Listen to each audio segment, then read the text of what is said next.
Halo teman-teman, ketemu lagi bareng Bu Vivi. Hari ini Bu Vivi akan menyampaikan materi selanjutnya dari rangkaian konflik sosial. Tapi kali ini ada yang istimewa karena Bu Vivi akan ditemani seorang narasumber tamu. Beliau adalah seorang yang aktif melakukan kerja-kerja sosial. Dia adalah Pak Dani. Halo teman-teman.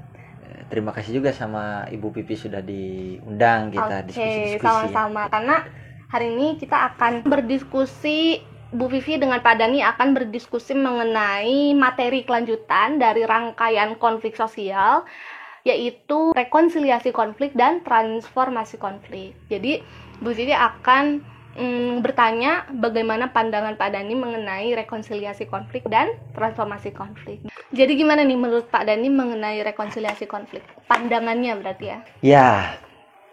Ya ini mengenai rekonsiliasi konflik. Nah, rekonsiliasi konflik ini sebetulnya tahapan penyelesaian dalam sebuah konflik gitu. Karena yang namanya konflik, nah ini kan pasti ada sebab akibat gitu. Katakanlah antara kelompok 1 dan kelompok 2. Mereka yang sedang bertikai. Nah, mereka yang sedang bertikai ataupun bertengkar. Nah, di sana karena mungkin ada perbedaan pendapat, pemahaman, lalu kemudian pemikiran yang sehingga membuat mereka berkonflik ataupun bertikai. Rekonsiliasi ini jadi ada kedewasaan dari kedua belah pihak itu untuk satu sama lain ingin menyelesaikan permasalahan konflik tersebut. Biar konflik itu nggak terjadi lagi. Biar konflik itu nggak terjadi lagi. Jadi ada kelegowoan dari katakanlah mungkin salah satu yang menang ataupun yang kalah, yang menang maupun yang kalah ini mampu mengkomunikasikan, menyelaraskan kembali suatu ketidakcocokan untuk menemukan kecocokan gitu untuk menemukan kecocokan sehingga menjadi harmonis kembali. Nah, itu adalah rekonsiliasi konflik. Jadi gini mungkin ya teman-teman, yang paling penting dari rekonsiliasi konflik ini adalah harmonisasi. Iya, harmonisasi. Jadi apakah dari setiap rangkaian konflik rekonsiliasi ini akan selalu dilakukan, atau adakah misalkan dari sebuah konflik nih ya, konflik sosial di masyarakat, tidak ada pihak yang melakukan rekonsiliasi? Apakah ada gitu? Kalau misalkan tidak ada pihak yang ingin merekonsiliasi, ya tidak akan ada rekonsiliasi. Nah, karena rekonsiliasi lahir ini dari kedua belah pihak yang bertikai ini, Bu. Berarti kalau kayak gitu, itu artinya maksudnya tidak melulu di setiap konflik sosial itu orang-orang yang bertikai tersebut melakukan rekonsiliasi ya? Iya, jadi kan itu kembali lagi dan tergantung dari kedewasaan kedua belah pihak ini menyikapi konflik tersebut. Kalau gitu, gimana pandangan Pak Dani mengenai seberapa penting sih rekonsiliasi ini dilakukan? Sangat penting karena ya rekonsiliasi ini adalah tahapan kita supaya kelompok sosial ini menjadi harmonis kembali gitu. Nah, berarti kalau misalkan tidak ada rekonsiliasi, ya berarti ya satu sama lain ya akan bertikai dan bertengkar. Terus-menerus konflik itu dipelihara. Adanya konflik ini sebetulnya bukan sesuatu yang negatif. Betul. Nah, tetapi ya tergantung daripada proses pendewasaan dan kita untuk menyikapi konflik tersebut. Iya, betul. Mau dibawa ke arah mana konflik itu. Rekonsiliasi ini menjadi salah satu upaya untuk mengharmonisasikan kembali kelompok sosial masyarakat. Betul. Jadi sejalan apa yang telah Bu Vivi jelaskan juga kepada teman-teman, bahwa konflik ini kan ada yang bersifat positif, juga ada yang bersifat negatif gitu. Tapi memang kita semestinya memandang konflik ini tidak melulu sebagai hal yang negatif ya, Pak. Dari rangkaian konflik sosial ini juga ada yang dinamakan sebagai transformasi konflik.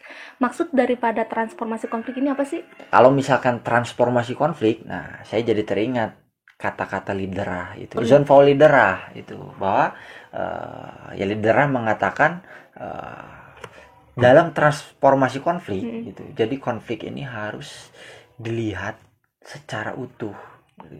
Jangan setengah-setengah. Maksud melihat konflik secara utuh itu berarti kita harus bisa memandang dan mengurai konflik ini berangkat daripada sejarah kenapa ada pertikaian itu. Kenapa? Kenapa ada pertikaian?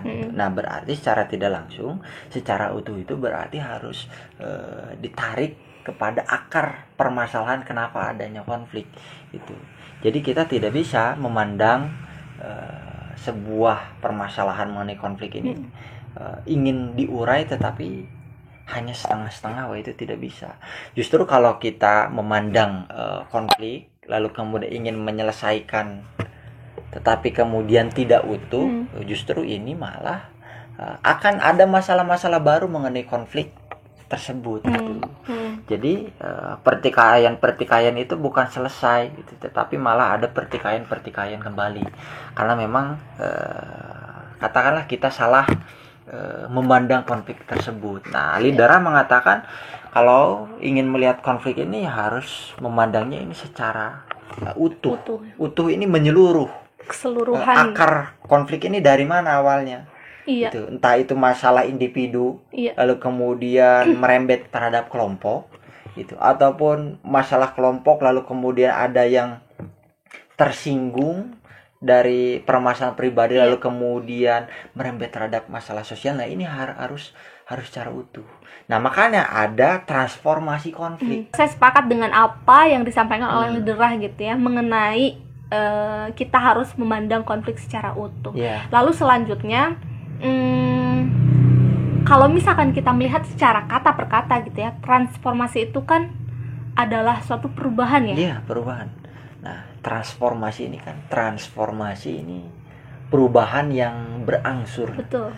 Perubahan yang berangsur ataupun yang sistematis atau sistemik lah. Perubahan yang sistemiknya ini kan justru yang namanya perubahan berarti arah perubahan ini kan ke yang lebih dinamis dan yang lebih baik gitu. Nah, transformasi konflik ini sebetulnya bisa dikatakan ada pengalihan konflik yang tadinya bertikai lebih kencang gitu, bertengkar, tetapi kemudian ada transformasi konflik, ada perubahan secara sistematis terhadap konflik itu ya. Konflik itu ya berujung ya tadi pertama yang saya katakan yaitu menjadi harmonis kembali gitu. Jadi bisa mengendalikan konflik dengan adanya transformasi konflik itu. Kalau begitu, artinya kan konflik ini harus dilihat sebagai sesuatu yang normal ya. Sesuatu yang masyarakat kita ini seiring berjalannya waktu melakukan interaksi gitu kan, akan selalu ada saja perselisihan di antara mereka gitu. Itu hal yang wajar. Itu adalah hal-hal yang wajar. Itu bagian daripada kita berada di dalam suatu wilayah yang berbeda-beda, entah itu ras, suku, agama maupun pikiran kita ya, kita tidak bisa diseragamkan. Dan adanya konflik sebetulnya lagi-lagi ya itu kembali lagi kita memahami konflik ini bukan sesuatu yang negatif gitu. Nah, karena mau tidak mau di dalam kehidupan sosial selalu ada saja konflik gitu. Tetapi tergantung bagaimana kita menyikapi konflik tersebut. Kata Lidera bahwa konflik ini harus dilihat secara utuh. Betul. Betul, tadi saya sepakat karena yang telah dijelaskan juga ya teman-teman bahwa Indonesia ini adalah masyarakat yang majemuk. Iya. Ya kan, yang terdiri dari berbagai suku, memiliki banyak bahasa, agama, keyakinan dan lain sebagainya gitu. Itulah yang membentuk masyarakat kita di Indonesia menjadi masyarakat yang memang harus saling menghormati satu sama lain ya sebetulnya. Meskipun penghormatan itu tetap dilakukan, lalu toleransi tetap dilakukan, pasti ada saja potensi konflik terjadi ya di masyarakat. Pasti selalu ada. Selalu ada saja.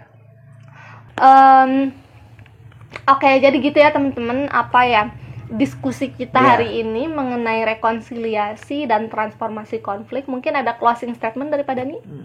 Ya, bagi teman-teman yang lagi sekolah, ya saya rasa penting menjaga hubungan komunikasi satu sama lain. Lalu kemudian segala perbedaan apapun ya kita sikapi dengan dewasa. Nah, itu bagian daripada kita memandang dan mengaplikasikan ya rekonsiliasi konflik itu dan transformasi konflik ya. Dan transformasi konflik supaya ya satu sama lain ya tidak bertikai, tidak bertengkar, ya, tapi hidup dengan penuh kerukunan. Iya, dan meskipun meskipun pada akhirnya pertengkaran itu tetap terjadi, konflik itu tetap terjadi, mesti diselesaikan dengan cara yang dewasa gitu ya. Nah itu penting, Bu. Oke.